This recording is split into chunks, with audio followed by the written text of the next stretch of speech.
नमस्कार दोस्तों, आप देख रहे हैं इंडिया डेली और मैं हूं आपके साथ अरविंद चतुर्वेदी। इंडिया डेली के खास शो महारथी में आज हम आपको एक ऐसे व्यक्ति से मिलवाने जा रहे हैं जो कथा के जरिए लोगों को धर्म के मार्ग पर चलने की शिक्षा देते हैं। जी हाँ, स्वामी अनिरुद्धाचार्य जी हमारे साथ हैं और आज हम इनसे ढेर सारी बातें करेंगे। गुरुदेव, इंडिया डेली में आपका स्वागत है। धन्यवाद। पहला मेरे मन में सवाल था जब मैं यहाँ आ रहा था तो मैं देखता था कि आपकी इतनी बड़ी फैन फॉलोइंग है, इतने सारे लोग जो है पूरी दुनिया भर से आपसे जुड़े हुए रहते हैं। लेकिन कभी-कभी ऐसा हो जाता है कि कुछ बातें ऐसी निकल जाती है जिससे बड़ा बवाल हो जाता है। अभी आपने जो है अभी अभी हाल की बात मैं बताऊँ कि भगवान कृष्ण विवाह का उज्जैन में हुआ। भगवान शिव कृष्ण के साथ संत समाज में विरोध शुरू हो गया और आपने तुरंत क्षमा भी माँग ली। लेकिन ऐसा क्यों होता है गुरुदेव? जहाँ बहुत सारे कार्य होते हैं, जो व्यक्ति जो करता है, गलती कौन करता है? गलती अक्सर वही करता है जो बच्चा गिरता है, मतलब वो चलने की कोशिश कर रहा है। जो चलेगा वही बच्चा गिरेगा। यदि चलेगा ही नहीं तो गिरेगा कैसे? तो यदि मैं गलती कर रहा हूँ तो मेरी गलतियाँ ये बता रही हैं कि मैं आगे चलने का प्रयास कर रहा हूँ। तो जो कुछ करता है वो गलतियाँ करता है। नहीं तो मतलब आलोचना उसी की होती है जो काम करता हाँ, है ना? जो कुछ नहीं करेगा उसकी आलोचना क्यों होगी? घर में बैठे-बैठे थोड़ी कोई आलोचना करने नहीं, लेकिन आएगा। लोग सड़कों पे उतर आ रहे हैं, धरना, हाँ, प्रदर्शन, आंदोलन। ठीक है, वो अपनी जगह सही है, पर मैं गलती करता हूँ तो मैं उसे स्वीकार भी करता हूँ। तो देखिए ऐसा है कि गुरु के पास तो व्यक्ति इसलिए आता है क्योंकि उन लोगों को लगता है कि गुरु तो एकदम परिपक्व है। हाँ, वो सारे ज्ञान से परिपूर्ण है। उसने जो है अपनी सारी स्थितियों पे अपने आप को नियंत्रित किया हुआ है। हम तो यही मान के चलते हैं। ठीक है। तो आपने वो वीडियो देखी क्या जो आपने हाँ, हाँ, हमने देखी। क्या था उसमें? देखिए सवाल क्या है? सवाल हमने तो देखिए आपने जो माफ़ी माँगा वो भी देखा, धर्माचार्यों का जो प्रदर्शन था, उनकी जो बातें थी वो भी देखी मैंने, है ना? और आपने जो बात मतलब जो भी कथा के दौरान उन्होंने बात कही, वो भी वो वो भी वो भी वो वी बताया गया। वो वीडियो किसी के पास नहीं, मैंने है कहा नहीं। बताया गया। जी, जी, हाँ जी। जी। एक्चुअली क्या है ना कि कई बार देखो, आप चाहते हैं कि मैं माफ़ी माँगूँ, हुँ, तो मैं आपकी खुशी के लिए माँग लेता हूँ माफ़ी। कई बार बहुत सारी बात ऐसी होती है, कई बार गलती ना होने पर भी आपको माफ़ी माँग लेना चाहिए। क्यों? क्योंकि यदि हमारे झुक जाने से बाल्टी जब कुएँ में झुकती है ना, तो ही तो भरती है। क्या बात है! इसलिए यदि हमारे झुक जाने से आप संतुष्ट होते हैं, आप प्रसन्न होते हैं और एक अच्छा माहौल बनता है, तो झुक जाना कोई बहुत गलत नहीं है, बहुत अच्छा है। कई बार गलतियाँ ना होने पर भी मैं झुक जाता हूँ, क्योंकि ये मेरा स्वभाव है। झुकता वही है जिसमें जान होती है, अकड़ खास मुर्दे की पहचान होती है। इसलिए झुकते रहना चाहिए, भई सदा। हमेशा लोग कहते हैं कि फल लदा हुआ पेड़ जो है वो हमेशा झुका रहता है। अच्छा गुरुदेव ये बताइए मुझे कि आपके मन में हमेशा ये था कि आप कथावाचक या धर्म के क्षेत्र में जाएँगे या कुछ और आप करना चाहते थे? आप इतनी अच्छी पर्सनैलिटी हैं, आप फ़िल्मों में जा सकते थे, मॉडलिंग कर सकते थे। देखिए सब हो सकता था, लेकिन जब मैं कथा में आया, हुँ, उसके बाद कैसे ही आए? मतलब मैं आपसे जानना चाहता हूँ मैं कैसे बचपन एक में एक हाँ। बचपन में ही मेरे पिताजी घर में जी, जी। पूजा करते थे और हमारे यहाँ पूजा पाठ का ही माहौल था। हुँ, हम लोग बचपन से ही भगवान की आरती पूजा करते थे। हुँ, मैं गैया चराने जाता था गाँव में, तो भी मैं गीता लेके जाता था। कोई धार्मिक पुस्तकें ले उस ज़माने में तो मैं कुछ भी नहीं जानता था। ना भविष्य को जानता था कि भविष्य में कल को क्या होना। लेकिन फिर भी मैं गाय चराने जाता था और पेड़ पे चढ़ के फिर मैं गीता सुनाया करता था। कोई नहीं था दूर-दूर तक सुनने वाला। फिर भी मैं गला फाड़-फाड़ के सुनाता था। गाय ही सुनती थी, भजन सुनाता था। तो वो गौ माता ने सुना और गौ माता की कृपा से, गौ माता और गोविंद की कृपा और गुरुजनों की कृपा से आज आप सबकी सेवा का अवसर मिल रहा है। ये सब नेचुरल है मतलब इसके लिए कोई अलग से शिक्षा आपने नहीं ली, किसी कॉलेज या स्कूल में आप नहीं नहीं, गए? मैं सबसे पहले पढ़ने के लिए जी। मैं 10वीं तक तो अपने गाँव में अपने मैं 5वीं तक तो अपने गाँव में पढ़ा सरकारी स्कूल में। जी, जी। फिर मैं 8वीं तक 10वीं तक एक स्कूल था पास में गाँव में सरकारी तक, वहाँ पढ़ा कुछ, कुछ स्कूलों में पढ़ा। जी। 10वीं के बाद फिर मैंने पिताजी से कहा कि मुझे अब वृंदावन जाना है, चूँकि मेरा जन्म स्थान जबलपुर के पास मध्य जी, जी, प्रदेश का मध्य है। प्रदेश में। फिर मेरे को पिताजी ने कहा कि बेटा वृंदावन में अपना कोई लिंक नहीं है, कहाँ रहोगे तुम, कहाँ खाओगे, कैसे रहोगे, कैसे पढ़ोगे? हुँ, मैंने कहा मेरे को जाना है। तो 1 साल तक मैंने पढ़ाई ही नहीं की। अच्छा। पिताजी से ज़िद करता रहा कि मेरे को जाना है, जाना है। पिताजी बोले नहीं। फिर पिताजी बोले अच्छा ठीक है तुम ज़िद कर रहे हो तो चलेंगे, लेकिन उस समय जबलपुर से यहाँ तक आने का किराया नहीं था। तो गरीबी इस तरह थी कि मैं बचपन में भीख माँगता था गाँव-गाँव में, घर-घर जाके। तो किराया ना होने से, व्यवस्था ना होने से मैं 1 साल तक आया नहीं, तो मैं 1 साल कुछ भी नहीं पढ़ा, केवल गैया चराता रहा। लेकिन था मेरे मन में कि मैं पढ़ूँगा तो वृंदावन में ही पढ़ूँगा। फिर मैं वृंदावन 2006 17 जुलाई 2006 में मैं आया जी। और जब यहाँ आया तो मैंने वृंदावन में पढ़ाई स्टार्ट की और पढ़ाई जब शुरू हुई तो भगवान की कृपा से, बिहारी जी की कृपा से उन्होंने स्वीकार किया और गुरुजनों के आशीर्वाद से फिर धीरे-धीरे कुछ बात समझ में आई भागवत जी की और धीरे-धीरे पढ़ते-पढ़ते फिर आप सबकी सेवा में लगे। तो ये पढ़ाई चलती ही आ रही है अभी तक। तो अभी भी अध्ययन आपका अनवरत जारी हाँ। है। लेकिन गुरुदेव ये बताइए कि जैसे आपने बताया कि आपको जो है मतलब गाय चराने जाते थे, गीता लेके जाते थे, कथा सुनाते थे। गाय सुनती थी, लोग नहीं होते थे। लेकिन ये एक प्रेरणा है मतलब आपको पिताजी से मिली होगी। जैसे-जैसे आप बड़े हुए, आपको समझ आई, तो आपको लगा कि नहीं मुझे अब यही काम शुरू करना है, यही काम करना है, लोगों को कथा ही सुनानी है, हाँ। धर्म के मार्ग पे ही लेके जाना है। ये मेरा आपका इसका एहसास कब हुआ आपको? नहीं, ये तो हुँ, देखिए जब मैं वृंदावन आया ना, हुँ, तो मेरे को पक्का हो गया कि मेरे को कथा सुनानी भागवत ही सुनाऊँगा मैं। मेरे पिताजी ने बोला कि तुम यज्ञ करना सीखो, हुँ, कर्मकांड हुँ, बोलते हैं उसको। हुँ, हुँ, हुँ, बोले आप कर्मकांड करो। हुँ, मैंने कहा नहीं, मैं कर्मकांड नहीं करूँगा, मैं भागवत ही सुनाऊँगा। पिताजी ने कहा कि भागवत कौन सुनेगा रोज़-रोज़? मैंने कहा हुँ, नहीं, कोई बात नहीं, पर मैं भागवत ही सुनाऊँगा और भागवत ही पढ़ूँगा। तो मैं दिन-रात भागवत ही पढ़ता रहा। हुँ। मैं तकिया भी भागवत जी की रखता था। इस तरह से मैं पढ़ा, इस तरह से मैं कार्य किया।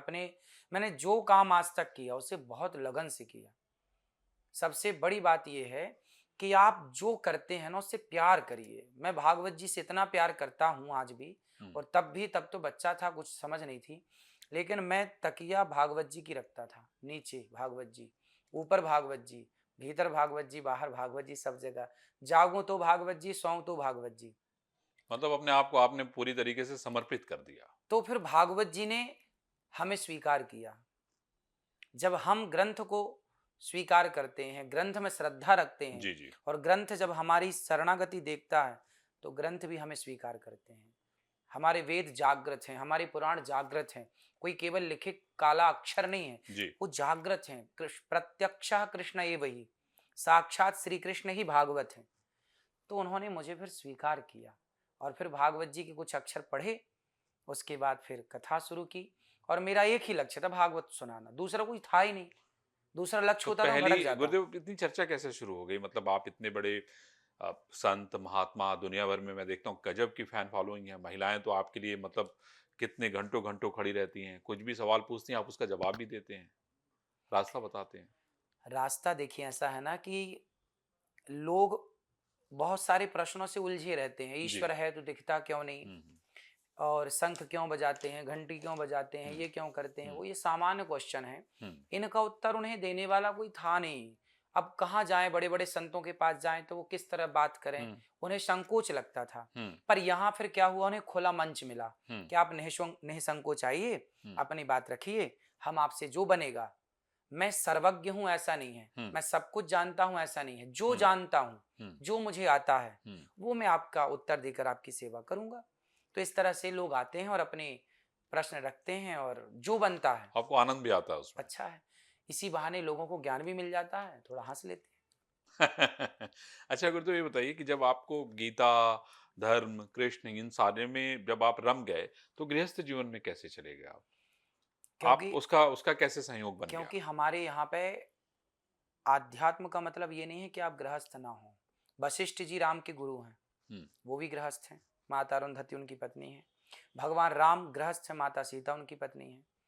तो हमारे यहाँ तो सारे ऋषि, अधिकाधिक ऋषि जी। गृहस्थ हुए हैं। जहाँ भगवान श्री कृष्ण पढ़ने गए सांदीपनि जी के हुँ, यहाँ, वो सांदीपनि जी गृहस्थ थे। सुदामा और श्री कृष्ण जहाँ पढ़े हुँ, उज्जैन में, वो गृहस्थ थे। तो हमारे यहाँ ऋषि परंपरा रही है और वो गृहस्थ परंपरा रही है। गृहस्थ में रह के आप जो कार्य करें वो समर्पण भाव से प्रभु के लिए करें। तो मैं गृहस्थ में रह करके जो सेवा करता हूँ, आज गौरी गोपाल आश्रम में 275 285 माताएं हुँ। और लगभग 30,000 लोगों का पर डे भोजन निःशुल्क, ये गृहस्थ में रह के ही संभव है। तो ये किसने इसमें इसमें अगुवा कौन बना? कैसे जो है आपने अपनी जो है अर्धांगिनी है उनको पसंद किया?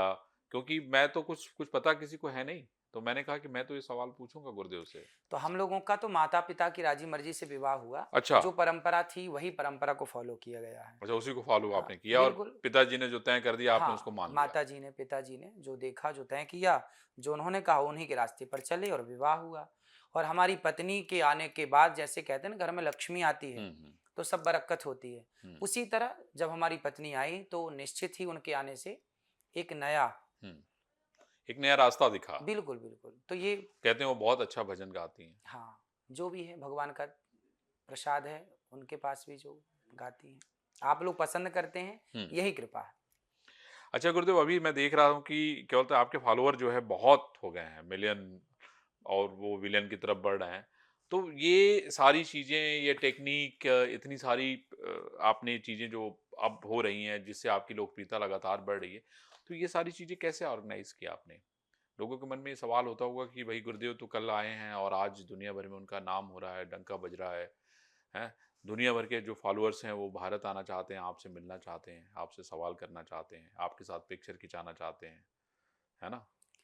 देखिए, सेवा में बहुत बड़ी शक्ति है। हुँ, हमारे यहाँ श्रवण को क्यों जानते हैं? हुँ, सारी दुनिया जानती है। जी। हम भारतीय तो जानते ही हैं। हाँ, हाँ, नहीं दुनिया जानती है। और श्रवण को क्यों जानते हैं? हुँ, श्रवण जैसे पुत्रों के बल पर ही इस देश का नाम विश्वगुरु हुआ। हुँ, हम विश्वगुरु क्यों बने? हमारे पास सोने की चिड़िया थी, हम पैसे वाले थे भारत, इसलिए विश्वगुरु नहीं था भारत, पैसे के बल पर। जी। हमारे संस्कारों के बल पर हम विश्वगुरु थे। संस्कार क्या? श्रवण कुमार जैसा संस्कार जो अपने माँ-बाप के लिए इतना समर्पित है। राम जैसे संस्कार कि माँ ने कहा कि वनवास जाना है, पलटकर एक बार भी नहीं कहा माँ मेरी गलती क्या है? क्यों जाऊँ वनवास? एक बार पूछते तो राम जी क्यों जाऊँ? क्या गलती है मेरी? नहीं, माँ ने कहा है हुँ, तो जाना है। ये जो मातृदेवो भव, हुँ, पितृदेवो भव, हुँ, देखिए वेद के 4 वाक्य हैं। जी, मातृदेवो भव, पितृदेवो भव, अतिथि देवो भव, आचार्य देवो भव। जी, 4 वाक्य हैं वेद के, यहाँ से वेद प्रारंभ होता है। जी, अब इन चारों को भी ये दास अनिरुद्ध ने फॉलो किया। मातृदेवो भव, मैं माँओं की सेवा करता हूँ। गौरी गोपाल आश्रम में ब्राह्मण, क्षत्रिय, वैश्य, शूद्र चारों माँ हैं, लेकिन मैं सबके पाँव दबाकर सेवा करता हूँ। आज तक मैंने किसी माँ से नहीं पूछा कि आपकी जाति क्या है। मातृदेवो भव, हुँ, पितृदेवो भव, मेरे पिता तुल्य संत जो फुटपाथ पर सोते हैं, उन संतों को भरपेट भोजन मिलता है गौरी गोपाल में, और उन संतों के लिए एक संत निवास बनाने जा रहे हैं। तीसरा, अतिथि देवो भव, गौरी गोपाल आश्रम में जितने आते हैं सब भक्तों को पेट भर भोजन, दाल चावल सब्जी रोटी फ्री में। पूरे विश्व की, पूरे भारत की सबसे बड़ी रसोइयों में 5वें नंबर की रसोई है गौरी गोपाल जी की रसोई, क्या आप बात चेक है! करिएगा। क्या बात है! अतिथि देवो भव, और चौथा आचार्य गुरुजन, मेरे से जितना हो पड़ता है गुरुजनों की सेवा करता हूँ। आपने देखा होगा मैं ब्राह्मणों के चरण धुल के पीता हूँ, सबकी सेवा करता हूँ। तो 4 वाक्य है ना, एक व्यक्ति वो है समाज में जो केवल 4 बातें केवल वेद की बता रहा है। हुँ, एक तो होता है बताना कि आपने 4 बातें याद कर ली, आपने हमें पेस्ट कर दिया, बता दिया। हुँ, एक वो है जो हम बता भी रहे हैं और ये चारों को कर भी रहे हैं। 5वां गौरी गोपाल गुरुकुल है।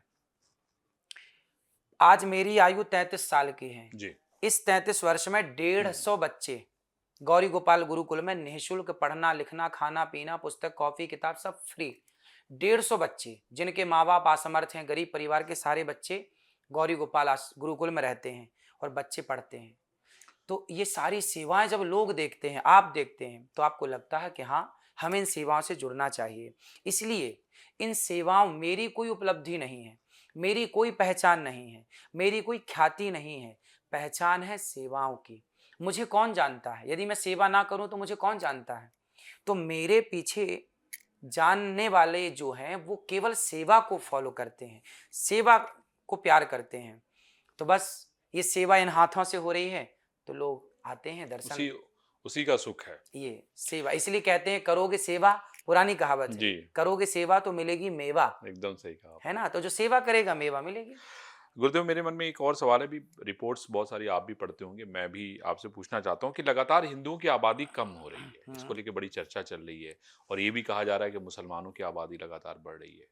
आपको क्या लगता है कि आज अभी बांग्लादेश में जो इंसिडेंट हुआ, अगर आप उसको देखें वहाँ पे जो हालात हैं वो बहुत बुरे हैं, पाकिस्तान में भी हिंदुओं के हालात बहुत अच्छे नहीं हैं। भारत में बहुत बहुसंख्यक मुसलमान हैं। मेरा सवाल आपसे ये है कि इस तरह की चीज़ें या रिपोर्ट्स जब पढ़ते हैं तो आपके मन में क्या आता है? देखिए सरकार बहुत लेट हो गई। हुँ, मोदी जी जब आए सत्ता में, जी, पहली बार आए चलो कोई बात नहीं, जब सेकंड बार आए तो मोदी जी को जनसंख्या नियंत्रण कानून दूसरी बार की सत्ता में लागू कर देना चाहिए था। पर अभी तीसरी सत्ता पे भी कोई सुध बुध नहीं है। ये बड़ी विडंबना है और चिंता का विषय है। भाई एक घर है, जैसे ये कमरा है। हुँ, अब इस कमरे की तो एक क्षमता है ना कि इसमें 10 लोग आएंगे या 15 लोग आएंगे, हुँ, और लोग हैं तो 18 लोग आ जाएंगे। 40 तो नहीं आ सकते ना, टूट जाएगा, ये हुँ, बैठ जाएगा। हुँ, एक क्षमता होती है हर चीज। इसी प्रकार ये देश है, इस देश की भी अपनी एक क्षमता है, यहाँ की नदियों की भी एक क्षमता है, यहाँ के वातावरण जंगलों की भी एक क्षमता है। जी, तो अब उस क्षमता से अधिक यदि आप संख्या बना लेंगे तो कहीं ना कहीं वो आपको हानि तो पहुंचाएगी। इसलिए राजा का धर्म है कि वो राजा ये नियम बनाए कि भाई अभी संख्या पर्याप्त है, तो अभी बस करो, अभी एक बहुत है, दो बहुत है, बस 10 पे मत जाओ। तो आपको क्या लगता है गुरुदेव कि एक तो ये तो कानून जो है लागू करना चाहिए सरकार को, लेकिन आपके हिसाब से मतलब किस तरह का मतलब सख्त नियम बनाना चाहिए, क्या करना चाहिए? आपके कुछ सुझाव हैं क्या भाई उसको लेके? सुझाव तो हमारे यही हैं कि जनसंख्या नियंत्रण कानून बनाया जाए हुँ, और जिनके 2 से अधिक बच्चे हों उनको कोई भी सुविधा, सरकारी वोट डालने का भी अधिकार छीन लिया जाए। यदि आपके वो बच्चे किसी के भी हों। किसी के, हिंदू हो, मुस्लिम हो, सिख हो, ईसाई हो, हुँ, सब सबके ऊपर ही लागू होना चाहिए। सबके ऊपर लागू हो कि भाई आपको 2 से ज्यादा बच्चे, या एक संख्या निश्चित हो, 2-3 ठीक है, इससे अधिक बच्चे ना हो। बेटा 2, बेटियां 2-4 जितनी आप चाहें, है ना? ठीक है। इसके बाद सबके लिए नियम हो कि आपकी जनसंख्या इससे ज्यादा है तो फिर आपको भारत से वोट देने का अधिकार छीन लिया जाएगा। सारी सरकारी सुविधाओं से आपको वंचित किया जाएगा। आपको कोई फ्री राशन नहीं मिलेगा, आपको वोट डालने का अधिकार नहीं मिलेगा। तब जाके जनसंख्या कंट्रोल होगी। और ये कानून सदा के लिए नहीं। चाइना ने ये कानून सदा के लिए बनाया तो आज हुँ, जनसंख्या वहां कम हो गई, जी, फिर वो चिंता का विषय है। तो भाई 50 साल के लिए हो, ये 60 साल के लिए हो गई, 50-60 साल तक पहले से हम मेंटेन करें, जी। फिर लगेगा तो हम इस कानून को देखेंगे, घटाएंगे या बढ़ाएंगे। एक और गुरुदेव रिपोर्ट आई है, उस वो रिपोर्ट ये कहती है जब हिमाचल में अभी आप देख रहे हैं कितना बवाल हो रहा है, आपने खबरें पढ़ी होंगी, वीडियोज़ भी देखे होंगे। वहाँ पे कोरोना काल के दौरान मतलब 500 से भी ज़्यादा मस्जिदें बन गई। ये सिर्फ हिमाचल की बात मैं नहीं कर रहा हूँ, ये देश में कई जगहों की मैं बात कर रहा हूँ। तो आपको क्या लगता है इसके पीछे आपको कोई साजिश लगती है या आपको लगता है कि ये पूरा ऑर्गेनाइज़ तरीके से हो रहा है? और आप आज देखिए अगर हम राजनीति की बात करें, अभी हम लोग राजनीति की बात कर रहे थे, इसमें जो राजनीतिक माहौल है, आप उस राजनीतिक माहौल को देख के क्या कहेंगे? एक तरफ जम्मू-कश्मीर में चुनाव है, हरियाणा में चुनाव है, महाराष्ट्र में चुनाव होने जा रहा है, झारखंड में आने वाले दिनों में चुनाव है, बिहार में चुनाव है। तो ये जो लोकतंत्र है जिसमें ये कहा जाता है कि चुनाव ही सब कुछ है, उसमें जनता जो प्रतिनिधि चुनती है वही सबसे महत्वपूर्ण है। लेकिन जो हालात है, जो जाति और धर्म की बात हम कर रहे हैं, आप देखिए कितना गहरे चले गए हैं हम जाति और धर्म को लेके। तो उसको आपको लगता नहीं है कि कभी-कभी आपके मन में भी पीड़ा होती होगी कि आखिर हम ये कर क्या रहे हैं? हम समाज को क्यों बाँट रहे हैं? देखिए जातियों के नाम पे तो अंग्रेज और मुगल यही करके गए। पहले जातियां थी व्यवस्था के लिए। हमारे यहाँ शिक्षा सदा से फ्री रही है जी, और ब्राह्मण का धर्म था। सुदामा जी गुरुकुल चलाते थे, सांदीपनी जी गुरुकुल चलाते थे, वशिष्ठ जी गुरुकुल चलाते थे, चाणक्य गुरुकुल चलाते थे। ये सारे गुरुकुल इतिहास गवाह है कि बच्चों से कभी कुछ न लेकर केवल शिक्षा दान, और जाति नहीं, सब पढ़ो, सब पढ़ते थे। ब्राह्मण जब तक पढ़ाता था तब तक राष्ट्रभक्त होते थे। चाणक्य ने पढ़ाया तो राष्ट्र का निर्माण करने वाला चंद्रगुप्त तैयार हुआ। जब से शिक्षा बिकाऊ हो गई कि आप पैसे दो तो हम पढ़ाएंगे। व्यवस्था बदल गई ना गुरुदेव। अब तो अब आप देखिए कि अब जाति के नाम पे जो है अब हम वोट दे रहे हैं। जाति के नाम पे हम नेता तय कर रहे हैं। अब तो ये अज्ञान है ना। अब इस अज्ञान क्या करें, हमारे ऋषि मुनि ने तो एक ज्ञान का बीज बोया था। पहले क्या था ना, पहले जिसका जो कार्य था, मोची का कार्य मोची करता था ईमानदारी से, लोहार का कार्य लोहार करता था। जितने छत्री तलवार, महाराणा प्रताप की तलवार 40 किलो की थी, उस तलवार को बनाने वाला कोई लोहार ही तो रहा होगा। जितना पावर महाराणा प्रताप का है उतना ही तो धन्यवाद का पात्र वो तलवार बनाने वाला भी है। तो हमारे यहाँ सबका सम्मान था। तो आज सिर्फ इतना ही। तब तक सभी दर्शकों को नमस्कार और आप देखते रहिए इंडिया डेली।